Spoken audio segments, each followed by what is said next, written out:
US Global Studios, Africa number one.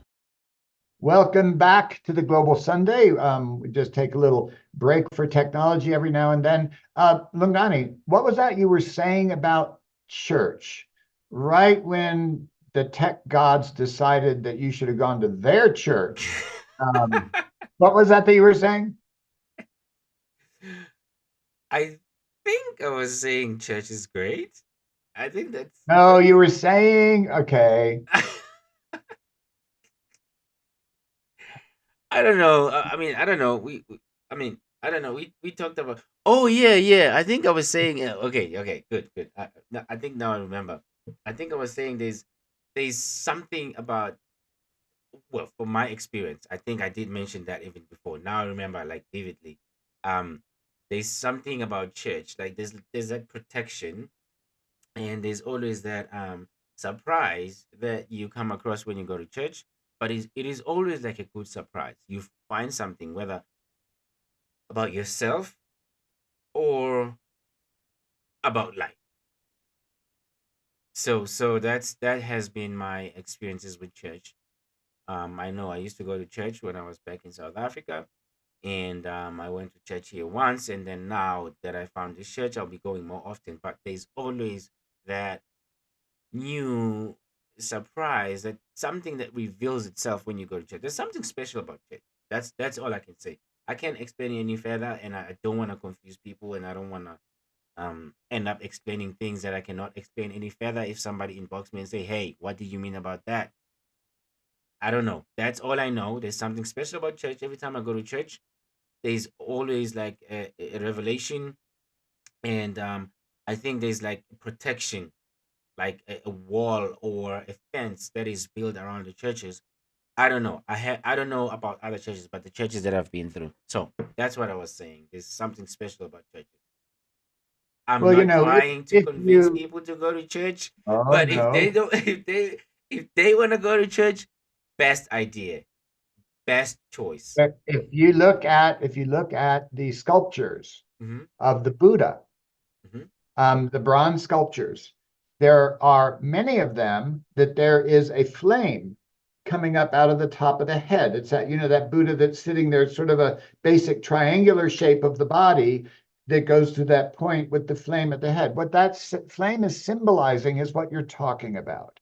It's that presence of the Spirit, the Holy Spirit, the light, the thing that when you're all together in common, um, I don't want to say a word that excludes any religion, but Mm, when you're in common pursuit of spirituality, of worship together, of community focus on good intention and all of that, there is something that binds you all together that also opens that environment of this sort of protection of Spirit, Holy Spirit, Allah, God, any of the words for that thing that cannot be defined.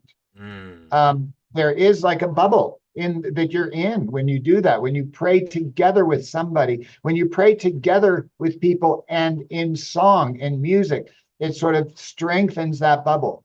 There's something about that commonality that does give then that illumination, that you do discover something. You're able to take on new information that can make you see the world entirely differently. And that's what that thing is. mm. And that's how in many of the Buddhist places, the Buddha is to signify that flame when you're walking that path of goodness, of humility, of kindness, of forgiveness, of compassion. When you're walking that path together, Mm. there is something extra worldly that protects you, and a power that you gain. It's a beautiful thing. You know what? I absolutely agree, and well, I'm not surprised at all. I'm always ready for this. I know you have, like so much information. You remember we had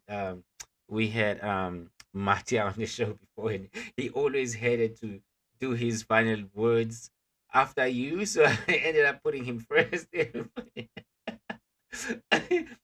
So I'm glad that I mentioned that because I know with the experiences that you have and the knowledge that you have, you know, it will it will bring some light and make it make sense. It makes sense, and that's exactly what happens. It's just that, sometimes when you are new in that thing, you don't know how to explain it.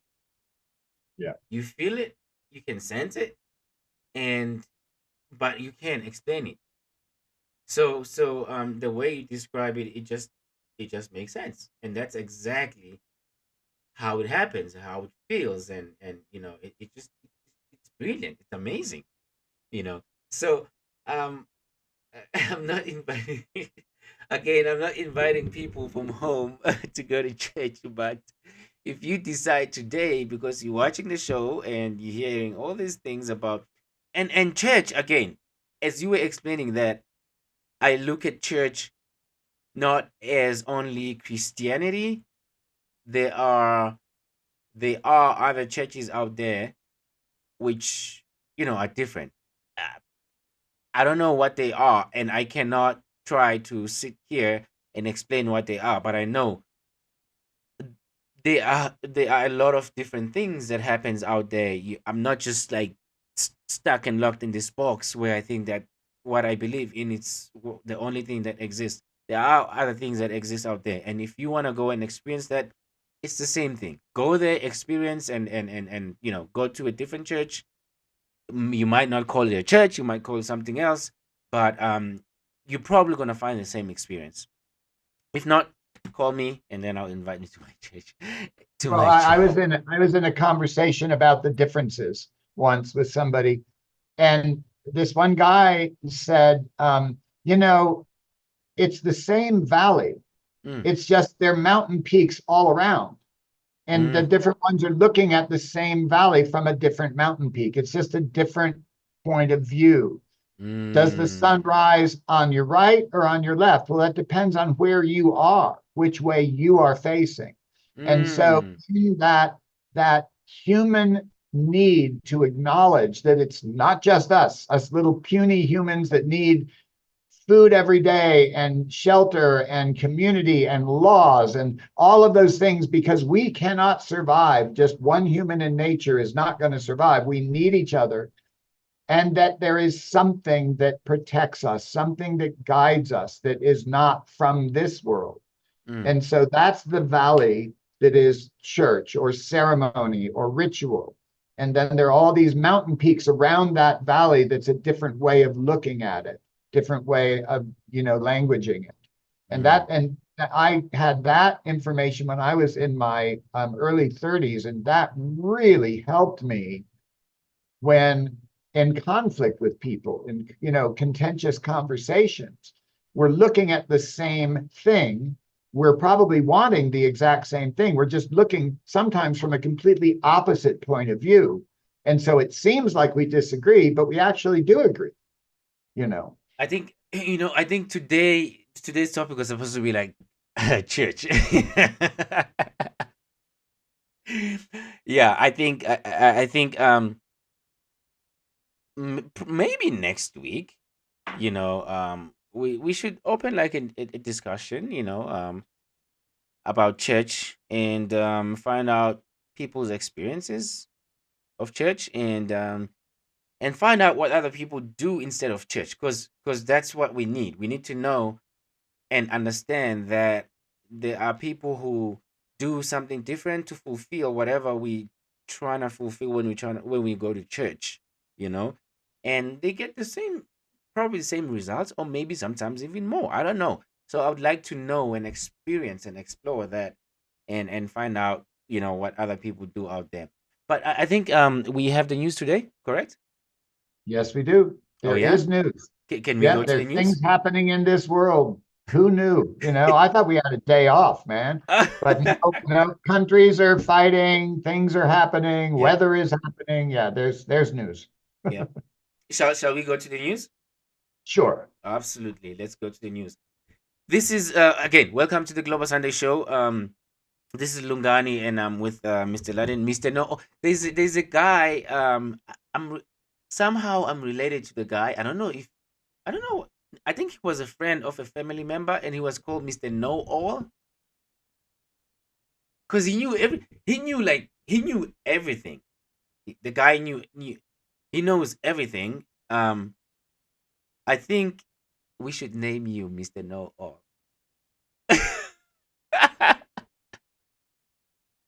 No but comment. but there's No something comment. that I didn't like about him that he did to me, Mr. Know All.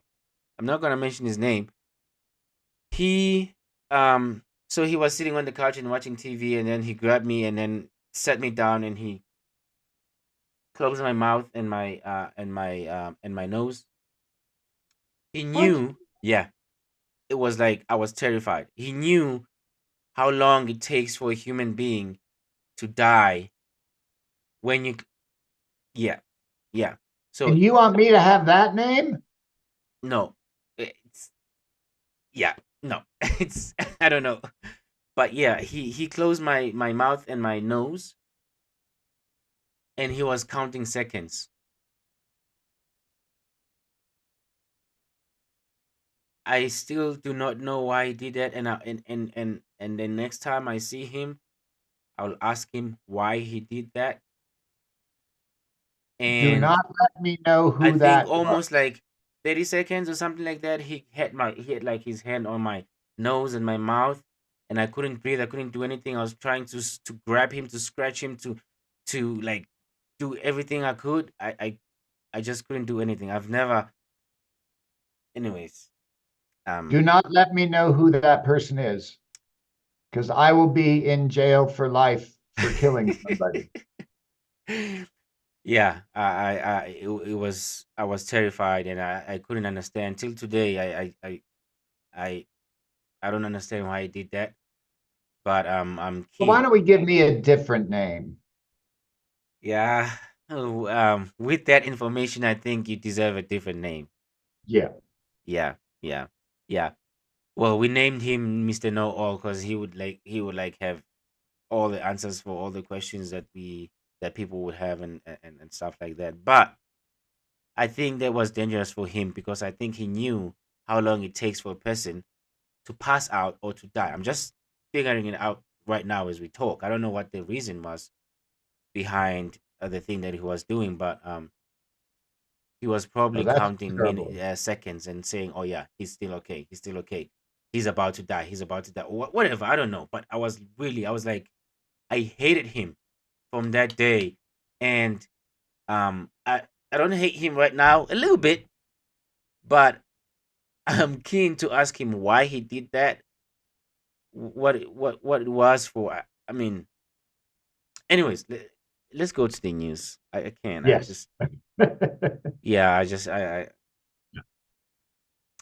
Well, anyways, we're gonna go to the news with Mr. Laden. Are you ready, Mr. Laden? I am. Yeah.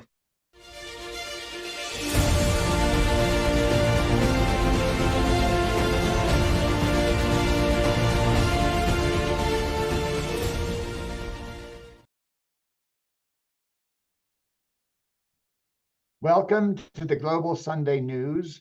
Today is January 14th, 2024, and reporting for TGSN, I'm Mr. Ludden. Before we get into our main news, two things have come up in the last about 18 hours.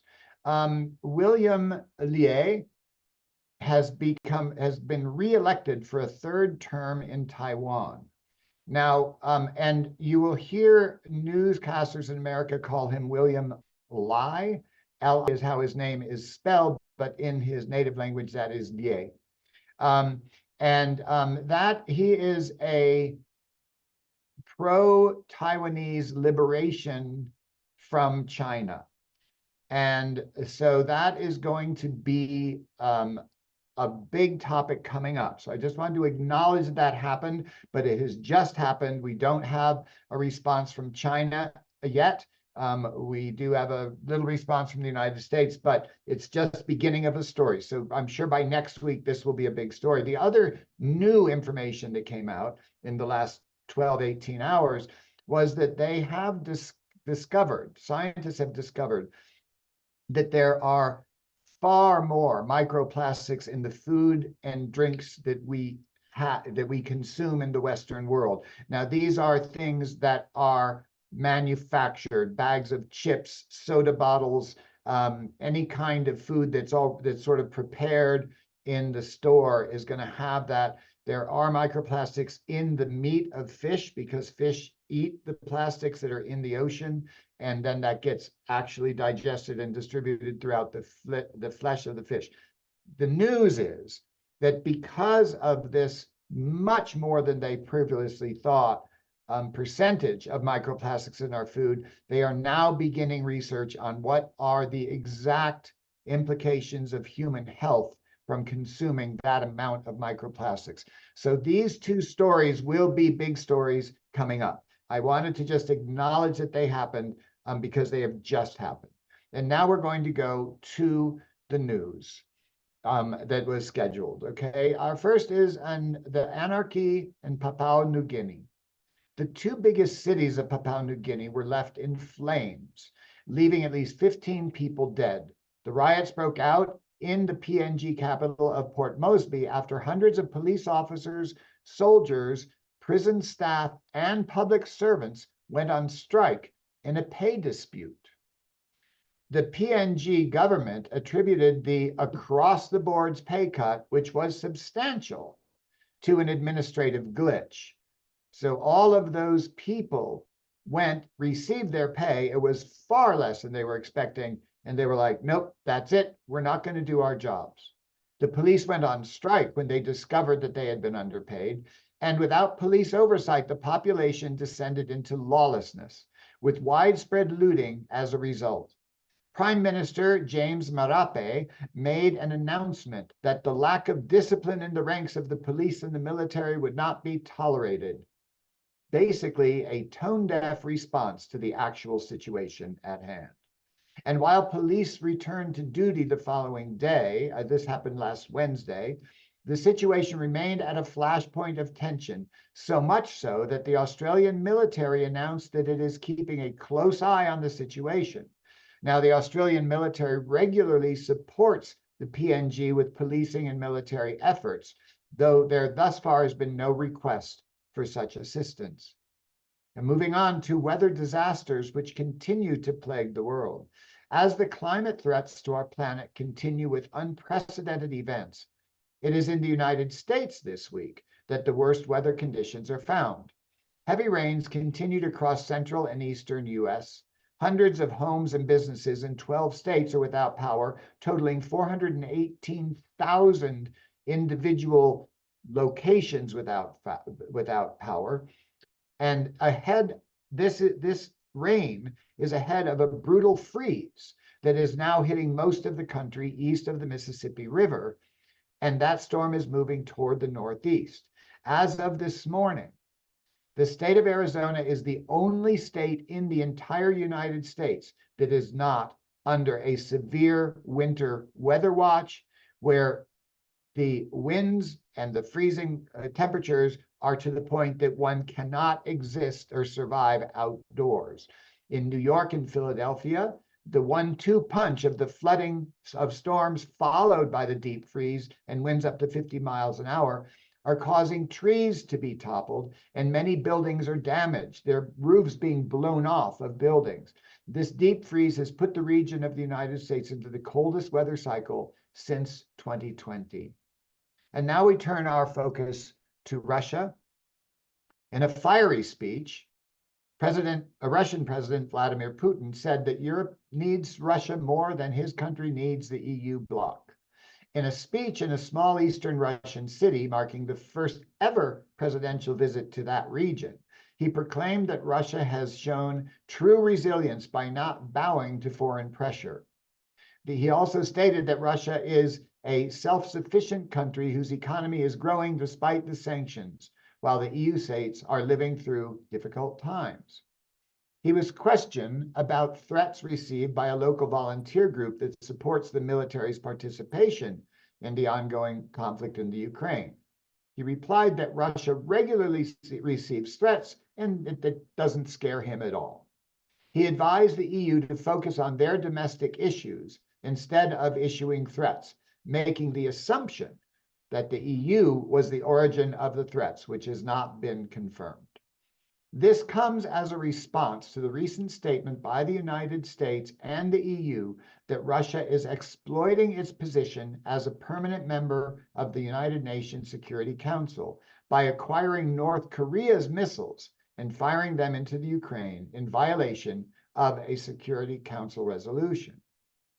Meanwhile, Putin is threatening to completely cut off the European nation's supply of natural gas in the midst of an energy shortage, which was caused by Russia's illegal invasion of the Ukraine, which started the conflict.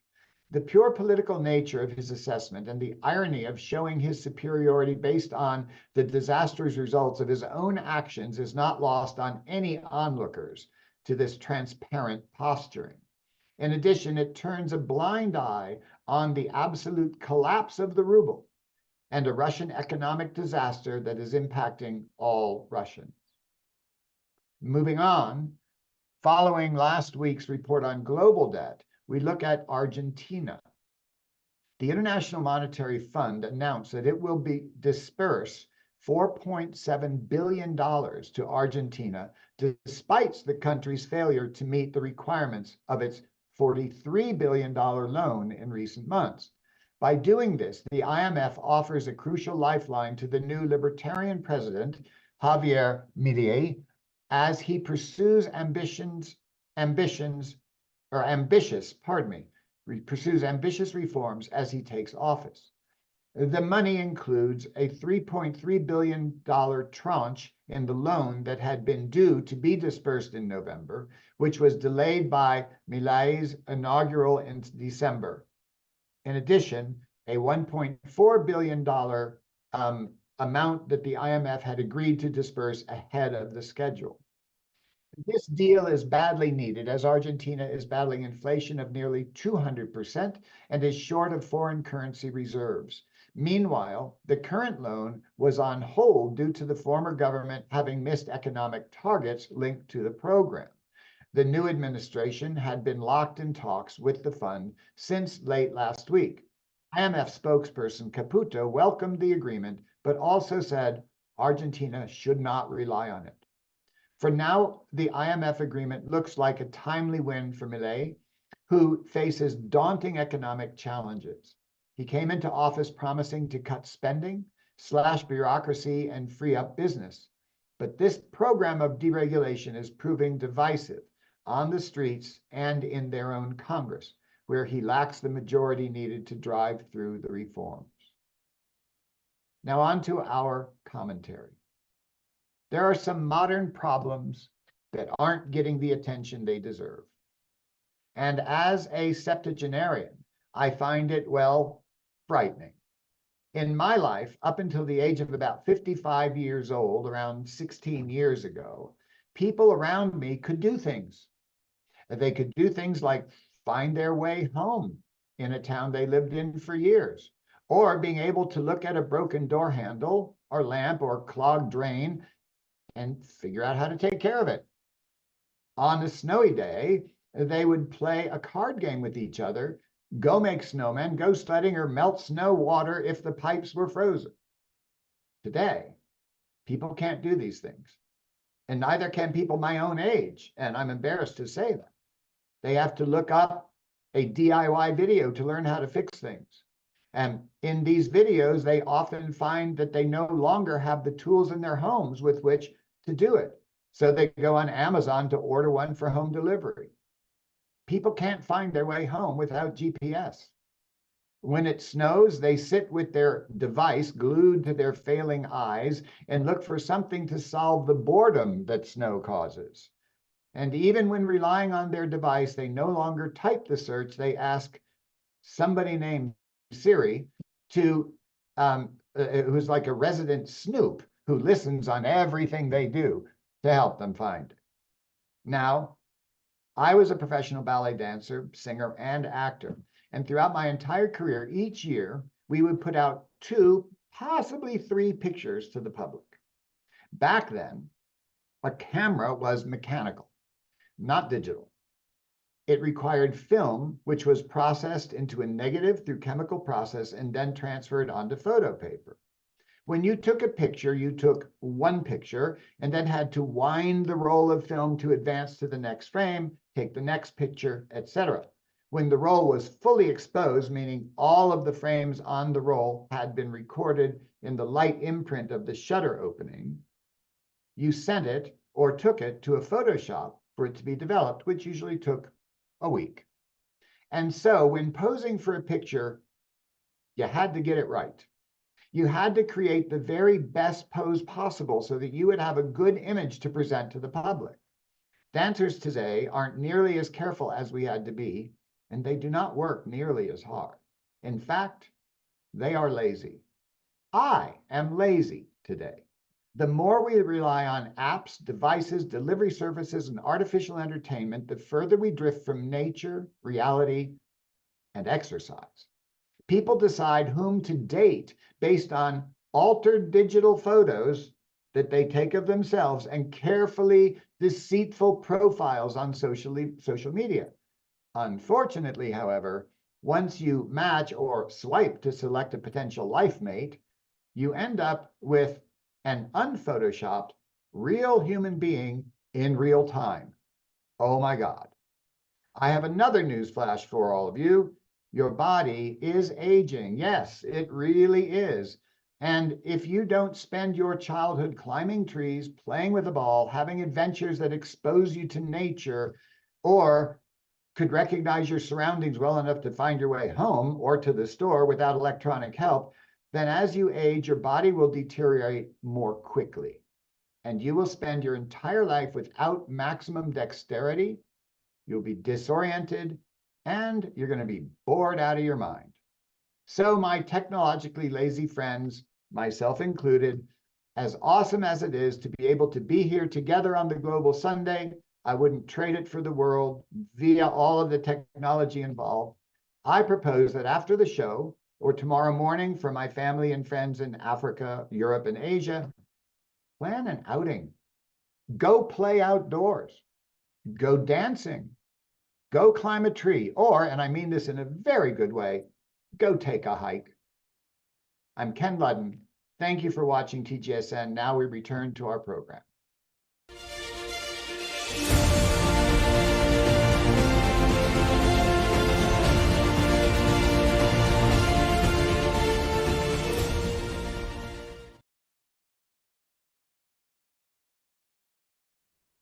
Yeah.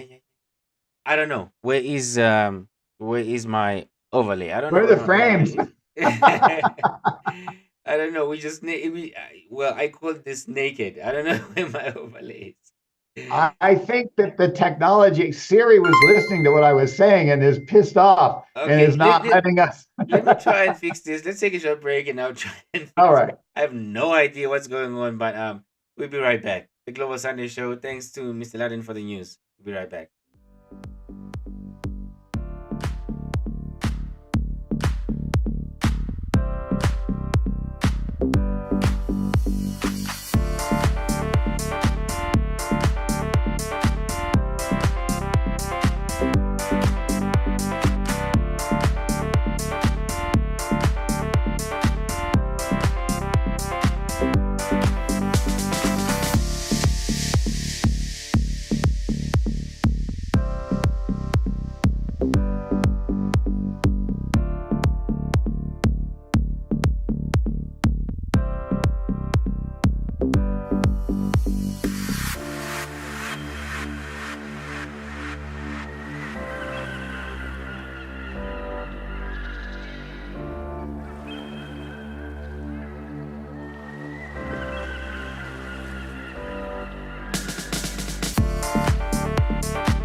Welcome back.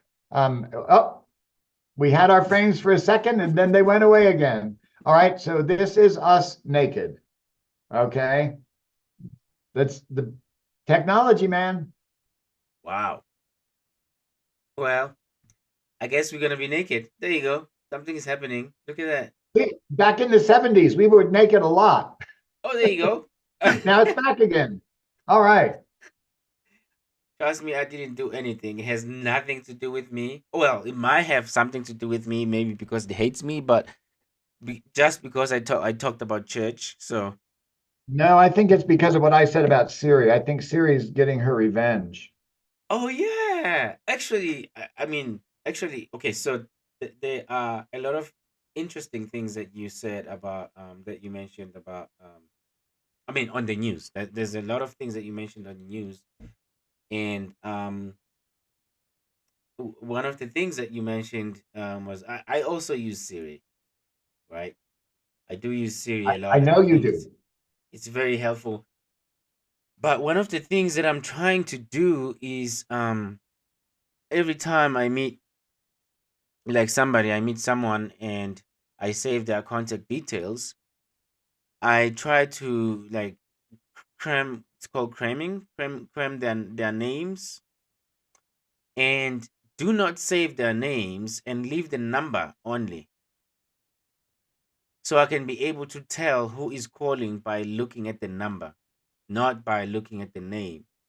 I'm trying to work together with the system because you know um things have changed and it's really hard to to get back to how things were before, where we used to know phone numbers and we used to be able to like save things in our minds and our heads without having to put them in the computer.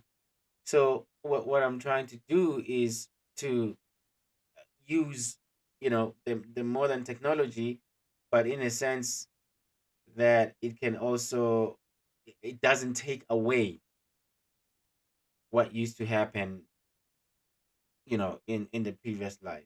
So Well, yeah, I don't know how it works. It's for me, it's not for anybody else, it's for me. But I think it will work if I don't save the name. I save the name in my head and put down the phone number, and then each and every time this person calls, I look at the number and I'm like, oh, this is so and so who's calling, and then that means I know the name and also the phone number.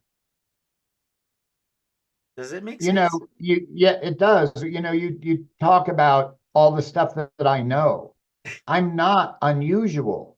When we learned all of those things in school, Mm, we learned not just what happened, but why it happened, mm, how it came about, how then it changed things, what else happened as a result of that. We learned what is called abstract reasoning. mhm, We were prepared with millions of facts that we had to know so that we could solve problems. We could do, that kind of complex process of assessing what's happening, bringing in the different things that you know, mm, and using them to keep going forward. You had to have active, usable knowledge, and you had to demonstrate it. When I was a child in school, we did not have any test questions that were yes or no or multiple choice.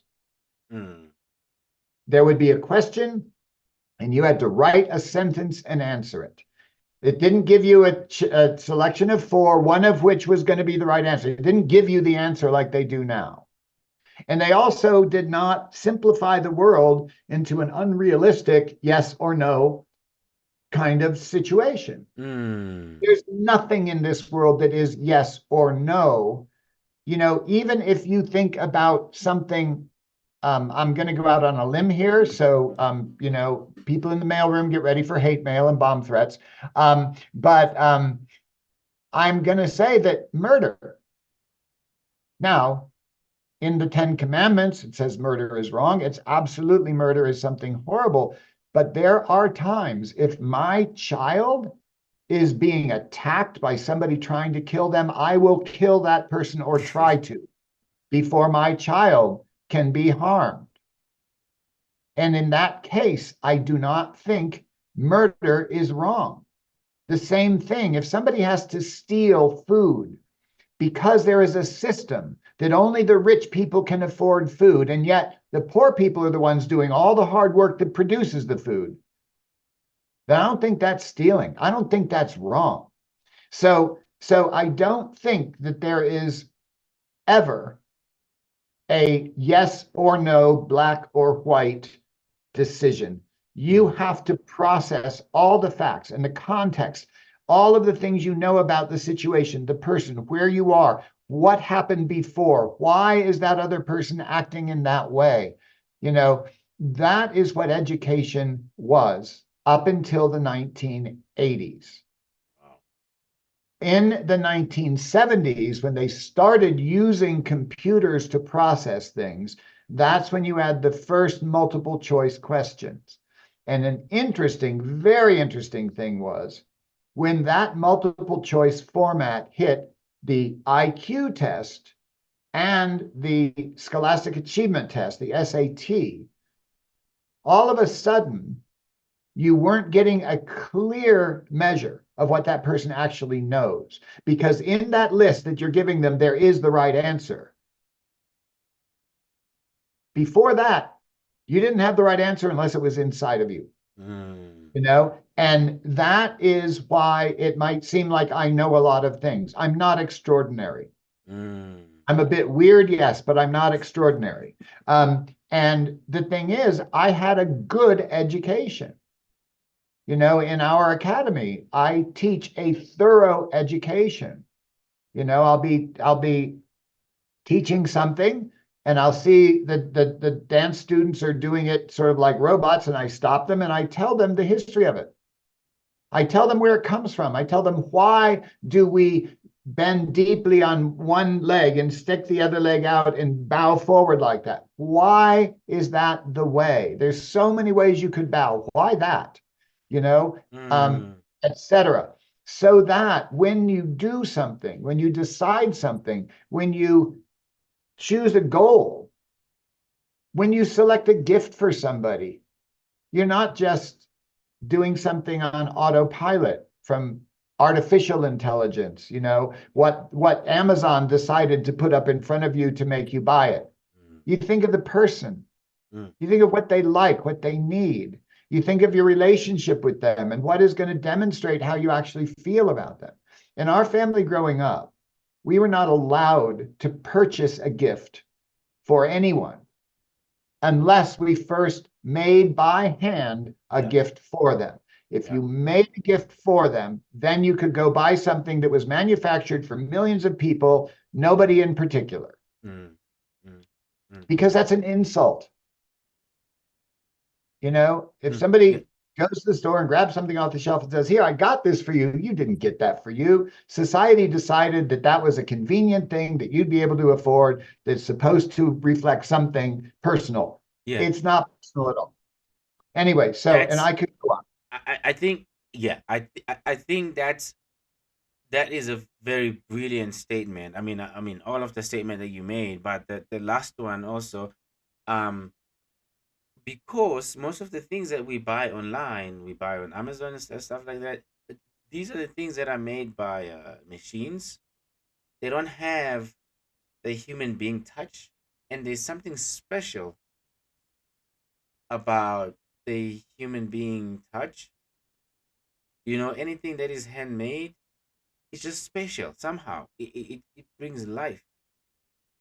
Yeah. And it has like a unique energy. It's just special. So I think if you are watching, you're watching at home, and you hear what Mr. Dunn just shared right now, like, I like the fact that when you were young and in the family, you were not allowed to buy something until you are able to make something by hand and give as a gift to whoever is celebrating, whether it's a birthday or whatever the occasion is. I think that is brilliant. It is brilliant because it makes you think. about what you can do with your hands and what you can do, without having to find something from somewhere else. It makes you creative. You're talking about that human touch. I learned, and I know all you guys are going to laugh because I'm a man and I'm not supposed to do this stuff, but I learned how to knit. Because if you knit something for somebody, your hands have touched every single millimeter of the yarn in that thing.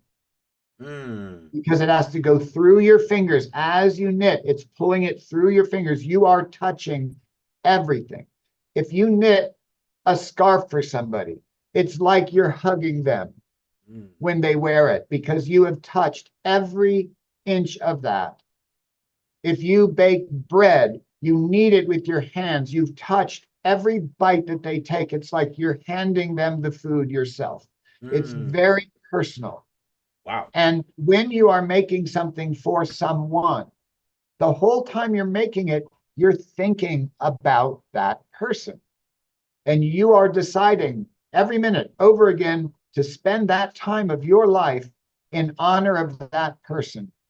And your touch brings that love, that caring into the thing you're making for them. It's a very special, even scrapbooking, taking a bunch of pictures and then gluing them, cutting them and gluing them and organizing them on a page. You've touched every single part of that with your hands, thinking of that person and how much you care about them. Wow. It is profoundly different than buying something manufactured by a machine. Right. Wow.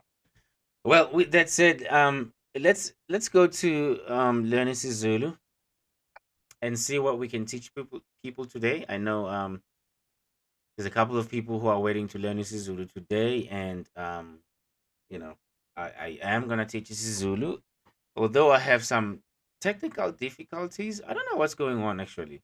I look like I have a strong. My signal is not very strong. Siri, I really love you. I think you're awesome. Siri, you're the love of my life. I'm knitting you a scarf right now. Yeah, I think yeah, you need to change your statement towards Siri because I think she's messing things up for us because we didn't give a best review. Reviews now are very like reviews are like a big thing. If you don't give a review, I don't know what happens to a company, but I think maybe some sort of like a marketing thing. And if people are planning to, for instance, for like an app, if it has like a 5-star review, then people think that is the best app that exists. Then everybody download that app. So I think there is something about giving reviews. So yeah, Siri is kind of like mad at us because you know you didn't give the best review, so you better go back to your books and recheck Well, again. since Siri is based on AI, then I'm going to apply the A and artificially say, Siri, I just love you. Did I tell you the Siri story with Oh, Ted? I think I did. yeah. You gotta be nice to that bitch, man. She's gonna do you nasty if you don't talk right to her. Tell her what you did, son. Oh my god. Oh my gosh. Okay, Time for you to confess. my African friends, if I come back home and you hear me saying stuff like bitch or fuck or anything like that, just know that I learned this from here in America. It's not who I am. It's not what I did before. So I got taught. So as you Okay. Just so when this appears on the court docket, I will bring um, some of the evidence from before you came to America of the presence of some of those words, but that's all right. You can believe whatever you want. Oh my gosh. Okay, so before we go to we go to learning Zulu, I just want to appreciate and acknowledge Batabi Letabi. Um she wrote a comment. Let me see what she says. I am South African and it's raining every day. lately. Okay. So it's been raining in South Africa? That's really what is it? January? But summer, yeah. Hmm. Okay. So what I can advise you with is just plant. Go to your garden and then just plant something. If it's raining, then you have more opportunities to harvest. If you plant by end of March, you will have a lot of vegetables or whatever that you decide to plant on your garden. Just plant something, and then each and every day, each and every time it is raining, we experiencing electricity outage. Okay, Mm. so again, load shedding. Yeah, I think yeah, they're working on that, and it's a big issue that is being probably worked on. I don't know, but yeah, I will know, and I don't know now. I'll know only when I get to South Africa and find out exactly what's happening. But I do want to sometimes interview somebody who's responsible for electricity in South Africa. And then thank you so much for sending a donation, Batabile. Thank you so much. She sent a donation. Shout out to you. Okay, so we are going to go to learn isiZulu with Lungani, and again, do not stop using those words that you learn from here when you see me. When you see me or when you see somebody else, it doesn't matter. If somebody knows English but doesn't know Zulu, go to them and say Sawubona, and be like, what are you saying? If you are in America, just be prepared. You might find somebody who will say, "What the are you saying?" So just take that as a norm. It's normal here in America.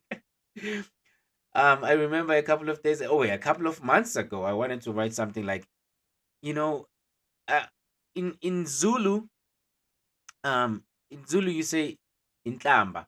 So like when you swear, there's another word for swearing. What is it, Mr. Laden? The English word for swearing? The English word for swearing, Yeah, for like using words like profanity. like bitch. Yeah, like bitch, fuck, and all those kind of words that are Well, it's yeah, it's profanity is the category of speech. right, right. So I It's wanted for to people write that that. don't have a very big vocabulary, and I they wanted have to write that, and I way wanted to bigger say feelings than they have words to express them. right. I wanted to write that on Facebook and say it's like Americans with witchcraft.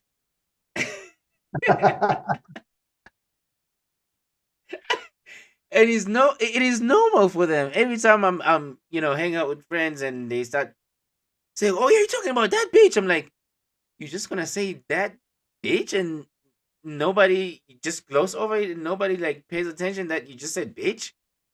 Well, so one of the things you have to understand is that the use of pejorative. Pejorative is when you say a word that makes somebody be bad. Okay. Right? And I don't want to say any of them because I do not tolerate pejoratives in my presence. Mhm. But let's say as somebody on the LGBTQ spectrum myself, I'll say when somebody says fag. Mhm. Okay, Oh, that's okay. intended as an insult. That is a pejorative way of saying someone is gay, calling them Mhm. a fag. All right. And so what happened was, well, let's use that as an example. So gay people, to take the poison out of that word, would say, "Hey, fag, how you doing? Yeah, I'm a fag. I was on a bus once, and there was some kid coming home from school. He was probably a college student, and he was like staring off into space. And there was some guy over there. He says, "Hey, what are you looking at, faggot?" And the kid like snapped out of his reverie, and the kid said, "What?" And he said, "You're a fag, right?" And the kid was just like, didn't this guy was like going to fight him. And I was sitting next to this little old lady, and she put up her hand and she said, "I'm a faggot." And then somebody else did. And then everybody on the bus said, "I'm a faggot, I'm a faggot." And it took the Wow. poison out of the pejorative. And so Wow. one of the things that happened is in the African American community, they'd say, "Hey, my nigger," meaning my friend, my fellow, and when you can take a pejorative and claim it and own it and use it in a positive way, it takes the wind out of the sails of the person trying to harm you. That is why in American speech now all the pejoratives are used as colloquial acknowledgments. Hey, bitch, what you doing? Hey, fag, how you? You know what I mean? Like, because it means that you're standing up to the abuse and you're not accepting it. But for somebody from the outside, it seems like we're just all down the toilet. You know what I mean? Like, we're just all, yeah. I was like, okay, wow, okay, yeah. And then once, so when there was snow, I recorded a video. Okay, we're gonna go to learn isiZulu in a second. So a couple of days ago, I think it was like last week, Monday or something like that, and I was visiting a friend, from Kenya, who goes to Embry Riddle, and I woke up in the morning and it was snowing, and the vehicle was covered with snow, and I think I used like an American like phrase, but I didn't realize. And then when I was watching a video later, it was like, what did I just say? I was like, no ways, no ways, no well, ways. So I'm telling you, that's Lungani, dangerous. it starts with liking pulled pork. Oh, I love pulled pork. Yeah, Yeah, yeah. see, full on American. Yeah. And I went to Safeway yesterday. Was it yesterday when we went to the school or the day before yesterday? I don't know. But when I went to get lunch and I saw pulled pork and I was like, it definitely doesn't taste like homemade pulled pork. Right. So I was like, no, I'm not gonna take that. But anyways, let's go to learn Zulu and then we'll come back and chat some more and close the show. All right. Is that okay with you? It's fine by me. Absolutely. Okay. Welcome to learn. Oh, yeah. Okay, fine. Welcome to learn Zulu with Lungani. Um, I think we're gonna catch up and talk about what we learned last week. If my memory is working, properly, it is last week as far as I remember. Let's see what we learned last week. I know it was Sawubona. And there you go. Boom. Sawubona. That's what we learned last week. Oh, thank you for the beautiful camera. I didn't know I have that extra camera. It looks cool. Anyway, so Sawubona. Welcome to Learn isiZulu with Lungan. isiZulu is a language from South Africa, one of the most popular languages, and it's very connected to ancient languages, like uh forgot the language. What the language from Kenya? Come on, friends, text me so I can remember. I'll remember later and I'll let you know. But it is one of the ancient languages. If you learn isiZulu, then it's easier for you to learn other languages from South Africa. We have 11 official languages, and isiZulu is one of the languages. And Sawubona means hello, and you can say it whether in the morning, in the afternoon, or in the evening. As long as you are seeing that person for the first time, you can say Sawubona. It's like saying hello. It's like a general greeting. It doesn't matter if it's the evening or the morning. Okay, and how you pronounce it. If you are a non-Zulu speaker and you don't want to confuse people and you go into South Africa, because I know a lot of people in this time of the life, they are going to South Africa to explore because there's so much to explore. And you meet somebody who is a South African and who is a Zulu speaker, you want to greet them, you say Sawubona, and it means hello. And how you say it, it's Sawubona. This is how you say it properly so people can, understand. You don't want to confuse people and because I know with an accent, it always sounds, sometimes it would sound offensive. Okay, if you say it like badly, it would sound offensive. So if you really want to say it correctly, you have to watch the show all the time so you can say it correctly. Sawubona means hello. You can say it at night as long as you're seeing the person for the first time. Okay, but today we're gonna focus on how you respond. So you've already said sawubona, and then the person will probably respond and say sawubona, and then they will ask you, how are you, which is unjani. That's what we're going to look at right now. Unjani. There you go. How are you? Unjani. How are you? There's nothing to explain there. How are you is just how are you. Nothing new, nothing extra, nothing less. So how you say it correctly, so you don't confuse people. Unjani. If I were you, I would add N on J. So if you see double OH dash JAH, before J you would add N, so you'd have it on your throat like unjani. Then you have the correct pronunciation for the word. So if somebody comes to you and say sawubona, you say the same word with sawubona, and then you respond and say unjani, which means how are you? All right. You want to find out more? Please tune in next week. I will teach you how to proceed having a conversation with a South African. Okay. With that said, thank you for tuning in with Learning isiZulu with Lungani. We're gonna go back to our program with Mr. Ladin, and we're gonna have a little chat. Okay. Bye. Mr. Ladin, welcome back to the show. Yes. Well, unfortunately, we are naked again. That's okay. It's all family.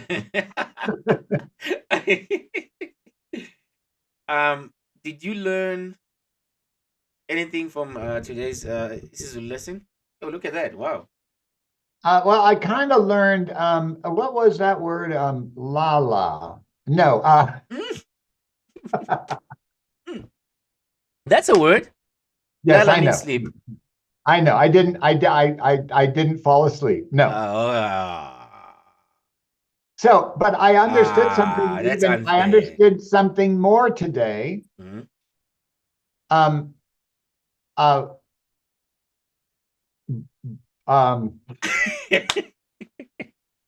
Well, I shouldn't be laughing. I can only That's Salbona.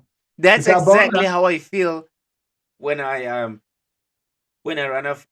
run out of words, like English Okay, words, Siri, English terms. take over my brain, please, Siri.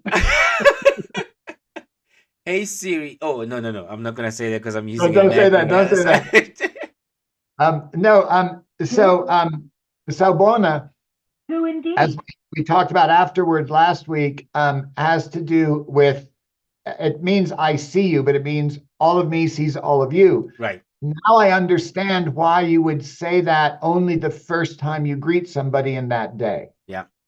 Because it's about seeing them for the first time. Yes. And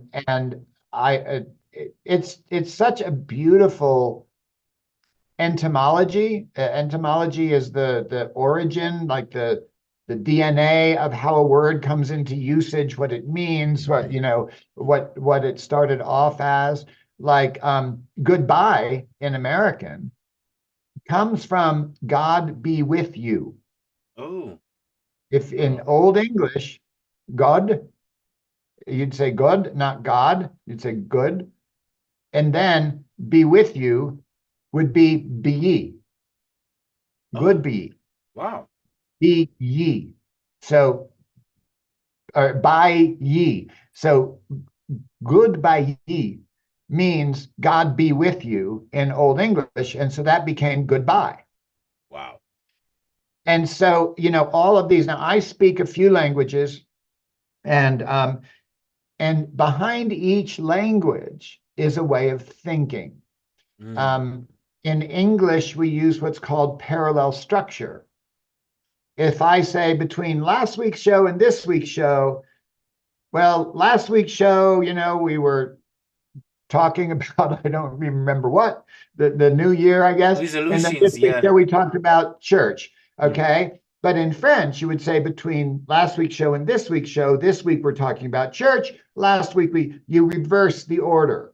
So in French, all thought comes from that middle point. And that's why in French, for example, if you're going to learn French, you have to learn what is called the si clause. And si means if. Okay. So you would say,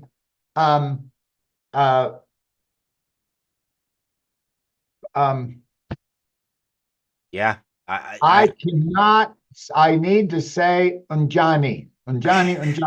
Salbona. I can every time I go to say Salbona, Unjani's coming in my mind. Okay. In Swahili. Okay. So Swahili, yes, that other language. But anyway, what I'm trying to say is if it's the first time you see someone that day, then you say Salbona. right. That's French. You're Oh. coming from the middle. If this is true back there, then this is how you go forward. That's the C clause. It's the conditional. Mm. Okay. Mm. If it's not the first time you see somebody that day, what do you say in Zulu? If it's not the first time. Well, there's no greeting there, but you just continue with the conversation, whatever, you know. Yeah. So So in it America, depends. or in America, if you do that, then you say, "Oh, you again." No, I'm joking. I I'm would joking. I wouldn't be surprised at all. I wouldn't be surprised. Are you still there? Anyway, but anyway, Well, so it in depends. each It depends language, if okay, a quick one. The I was looking for the word Swahili because yeah. Swahili is very close to isiZulu. There are a lot of terms that are similar to Swahili because Swahili is like one of the ancient languages that was used in Africa. Anyways, yeah.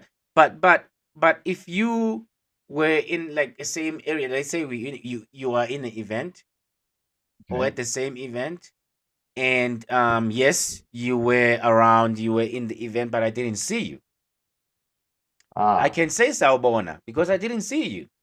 Or I right, saw you and I didn't get to talk to you, right, right? So then I can come to you and say Sawubona and you be like, okay.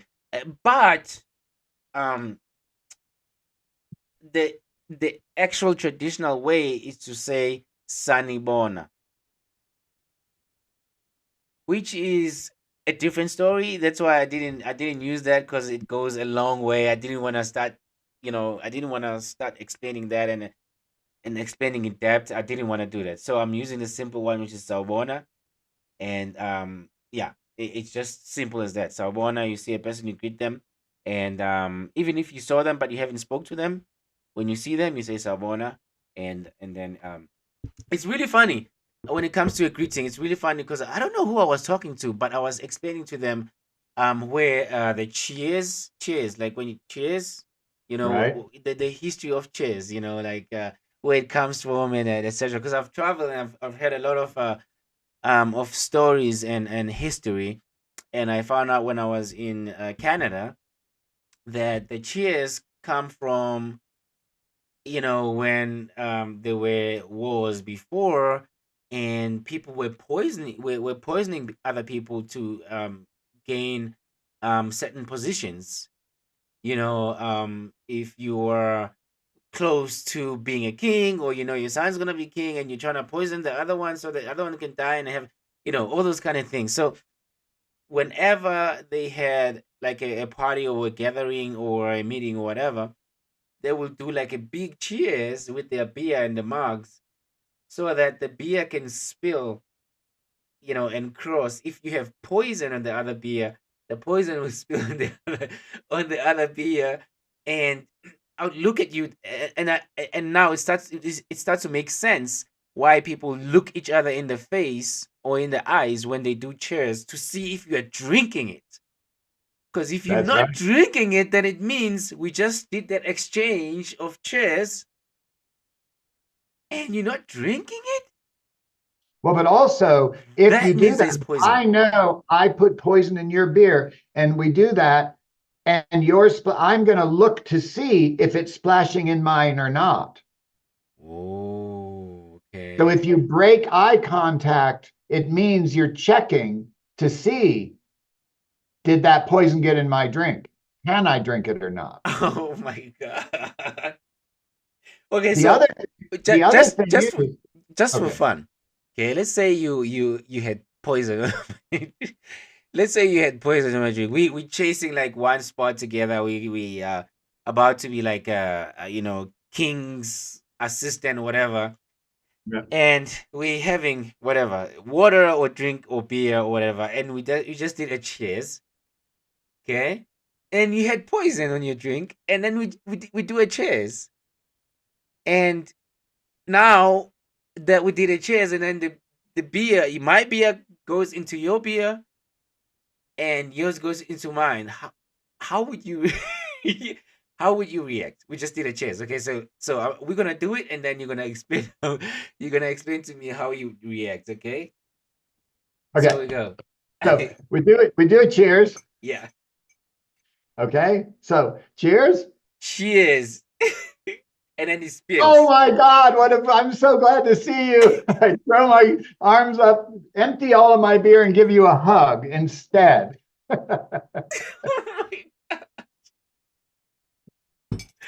Oh no, no, no, no. Well, I think that would work in the modern world, but I think in the ancient world, is it called ancient world? Well, you think everything in my world is ancient, but sure. Yeah, because it's 1920s. So, but I think it's rude because people still do it right now, but they don't know the history behind it. So I was like kind of like giving a lot of different people history behind it, and we're like, oh, it makes sense. I was like mad if people didn't do it, but I didn't know where it come from. So So so there's a one thing of the that things is that you train your servants when you're the host, when they're pouring the beer. Where's cheers. over here? Yeah. They're pouring it. Okay. The reason you have a cloth, okay, is to catch the drip, right? But if you pour it this way, I don't know how to, if you pour it over the back, instead of pouring it front, you pour it backwards. Mm. What you're telling the host is this is your enemy. Oh. So then the host will finesse the situation by not giving a toast individually or giving a toast to the whole group. Say, everybody, let's have a cheer. So nobody's glass is touching anybody else's. Mm. Or you have somebody standing by, whether it is your best friend, the person, your spouse, your whatever it is, To kill that person. that they watch the servants tell you, because they're hearing all the conversations, the servants. So they know who's an enemy and who's not an enemy. They're the ones who are making their beds in their rooms. They're the ones that, you know what I mean? They know what's going on. And they then will alert the I don't know, the best friend or the lover or whatever, that if that person does a cheers with the other one, okay, that they come and say, quick, you've got to come with me, before they can take a drink. That you know what I mean? So there were Yeah. all of it. And this is the other thing was, if it was the French court, they had a fan, and you could fan yourself this way, or you could fan yourself this way. Oh, okay. Fan yourself from the side. You could fan yourself from the opposite side. Right. You could have your fan so it only shows your eyes. Mm. You can have your fan so it shows your lips. You can have your fan so it shows your décolletage. That was very important in the French court. The women, what they had here in jewels was their status. Mm. So the one with more jewels, more status. And so sometimes they would hide their status with their fan when they're talking to somebody new, so the person doesn't realize they're talking to the queen or something like that. So there's this entire language of the court. This is what I was saying when I talked before about in ballet, why do we bow and put one leg straight forward and the other one deep down, bending the knee, and all of that.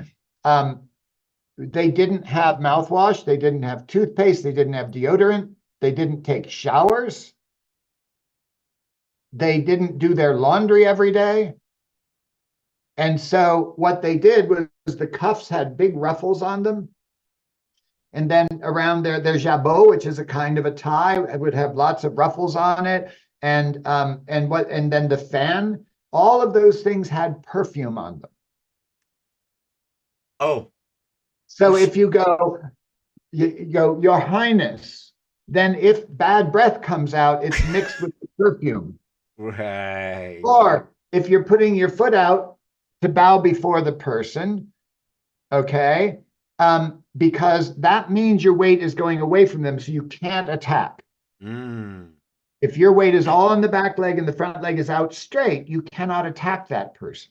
Mm. Okay. Mm. But if you haven't washed your socks in a while, then you take your hat with its big ruffle and you do that so that there's perfume, so that no offensive smells hit the nose of the king or the person you're trying to address. There is this incredible, intricate, it's as complex as Japanese feudal society is. It reminds me of what is it? Valentine's Day. Oh, a minefield. Yeah, I don't know, but I have an understanding that it is a similar thing that um males didn't have. Wait, what happened? They used to bring like roses because the Yeah. roses had like a nice smell. So Mhm. it's the time when men and women would get together, but then they hadn't had a bath like in a long time, and anyways, I don't know what the actual what the actual story, but I know that roses were something that covers up the smell, from not taking a bath for a long time. And men and women would get together, or lovers would get together, and they would use a rose in between them just to you know get rid of the smell. Which I can't believe I'm talking about this. Oh my god. Okay, There never is mind. there is a series. There is a series. And I don't know which streaming service is on, Yeah. but it is on YouTube. You can find it. Mm. And it is how things smelled in Oh, okay. history. The ancient Roman courts, the Greeks, the Parisian royalty, the Italian royalty, the tanners, the ones who took the hides of the cows. And do you know how they make leather soft? They Leather? soak it, they soak it in salt water and urine in the hot sun for like weeks, so that all of the flesh that's still on the skin of the cow can rot off. So you've got rotted flesh smell, you've got old stagnant urine, you've got brine, and you soak the cow skins in that. And now a cow is huge. The skin of a cow is like the size of a duvet. Mm. And you're doing like 200 of them at the same time. And the area that they did that was a terrible, terrible, terrible smell Mm. of urine, stagnant urine, rotted flesh, and then the flies would land, and then the smell of the larvae, the maggots and everything. And the tanners were right next to the butchers, Mm. because they would take the skin off of the cow, they'd hand it to their neighbor stall, and then they'd cut up the meat. And then the fishmongers were in the market, and they'd have the fish, and they would cut off the heads of the fish and just throw them on the ground. And so where the fish market was, smelled of rotted fish. Where the beef was, smelled of old blood and rotted flesh. And the tanners were right next. And that is why they moved those to be on the bridges. Oh. Oh. Okay. So in some cities in Europe, all of those stalls were on the bridge. So you go onto the bridge, buy your fish, buy your meat, and get the hell out of there. The heck out of there. And then it became too much. So they reversed it. And so the bridge wasn't enough because there was so much commerce going on. And that's to say nothing of how they made felt, for example. Felt is a kind of a fabric that they made hats and things out of, and that also was a very stinky process. And then when you get into making paper, it again, all of these things really smell awful. And so what happened was the rich people then built apartment buildings on the bridge so that they would have the breeze coming down the river to make the air be fresh. Because then when you went onto the shore, because you had to have those vendors close to the shore of the river so they could put their wares on the boats to go and transfer. They didn't have trains, they didn't have, anything like that. Right. And so this series is fantastic. It's fascinating. I think I just watched it. I just watched the entire series, so I'm good. And you'll be around later after you take a shower, right? But if I see you walking up to me with all these ruffles and things like that, I'm gonna run the other way. Well, yeah, Mr. Laden, it's been fantastic talking to you, and I learned a couple of things, as always, of course. As Matia would say, I don't want to speak after Mr. Laden, but but it's all good. Hello, Look, Matia. it's Shout oh out my to you, Matia. gosh, it's almost oh my god, we it's almost 2. Yes. Wow. Okay. All right, we're gonna end the show. We're gonna end the show. I think we are gonna have a guest for you guys next week. I think. Yeah, next week we're gonna have a guest for you guys. I can't remember who it is, but I know we have a guest. And Siri. please, Siri. Oh, Siri. Oh my gosh, yeah. Siri would be like, "Sorry, I didn't get what you said. Repeat again." Yeah, you know the story with Siri. I was so upset, and we were driving, and we were going to Phoenix, and I said something to Siri, and she didn't hear me, and I said it again. I was like, "Siri, where is this and that?" And Siri kept quiet, never said anything. And then Ted said, "Hey, this is not how you talk to a lady. Let me show you how it's done." And he took his phone from me, and he said, "Hey Siri, darling, can you give me directions to Phoenix, wherever we're going?" And then Siri's like, "Okay, this is how you go. It is 10 miles away from here." And then I was like, "Oh god damn it." I thought that was really funny. So Siri, I'm sorry. So yeah, I can interview Siri because she'll be like, me and Siri are not like, maybe what's the other one from Google? I don't know. I don't use any Alexa. of them. Alexa. Alexa? Yeah, Alexa. Maybe Alexa. Maybe me and Alexa are friends, but Siri, no. We really should do an interview with Siri. Hey Siri. Ask Siri questions and see what the answers are. I'm asking Good Siri. afternoon. Would you like me to ask you some questions? Hey Siri. She recognizes your voice. She knows you were the one that screamed at her. She keeps saying hi, hi. Okay. Anyways. Oh Salbona. my gosh. Salbona. Yes. Siri, Salbona. I couldn't hear that. What was that? I said Salbona to Siri. Oh, hey Siri, Salbona. She's gonna be confused. Nothing. Anyways, yeah, thank you so much. If you're watching from home, if you're watching on Facebook, YouTube, Diverse TV, it's been an amazing show.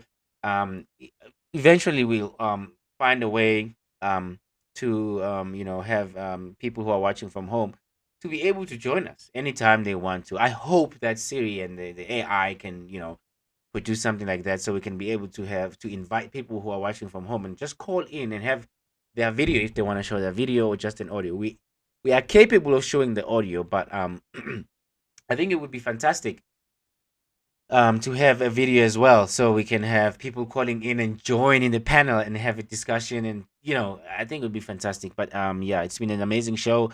And next week we are gonna have a guest. And please tune in and ask some questions. And it's always amazing, and we always learn something new every time we have a guest on the show. We always learn something new, even when we don't have a guest, because we have Mr. Laden. We always learn something. We always learn something new. So I'm gonna ask Mr. Laden to say his last words for the show, and then at the same time, I will do my outro, which is it's the Global Sunday Show. Thank you for tuning in, and yeah, shout out to Tabile, Batabile. She donated on our page, which is amazing. And yeah, she's still with us. So yeah, Mr. Laden, any last words for a person who's watching at home? I know it's the first month of the year. Yeah, I would just like to say, because we talked about church today, I think that you need to understand that if you've had an early life experience with church that was not pleasant, that was not positive, if you got hit by that kind of church that is regulating you and having rules and finding you at fault and making you feel guilty and wrong and all of that kind of stuff, that's not church. That's religion.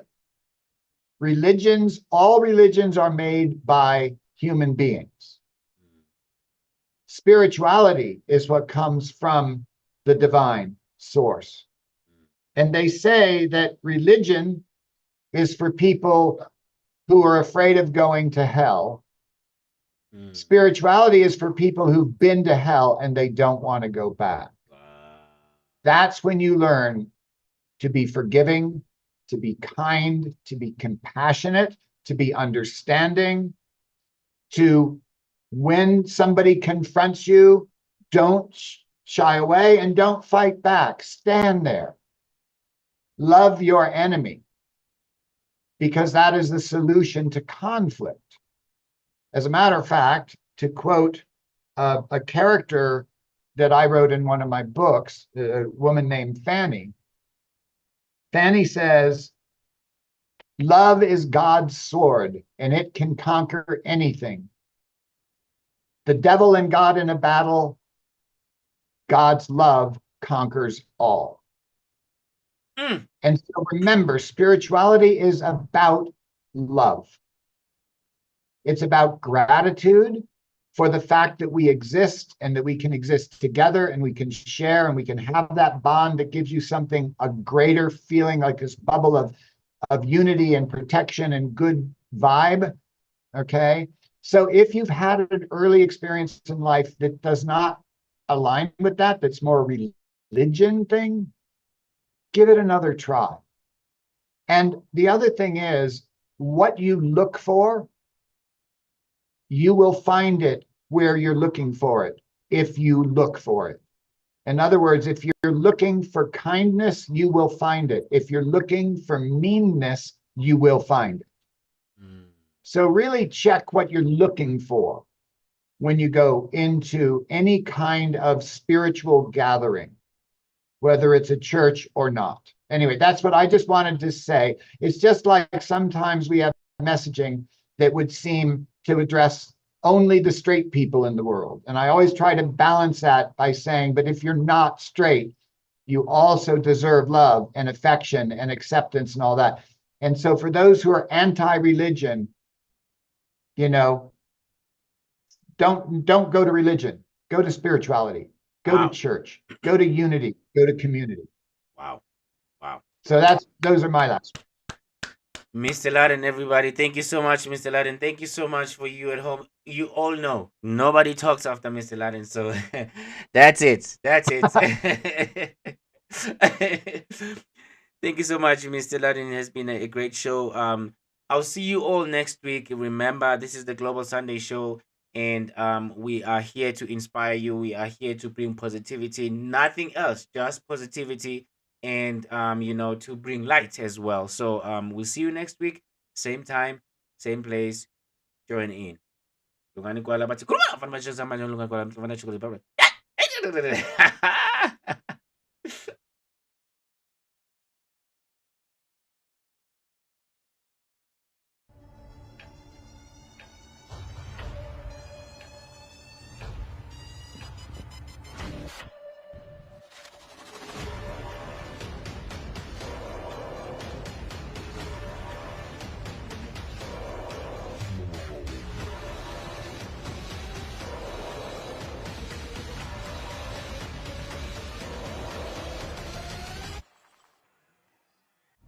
Diverse Global Studios, Africa #1.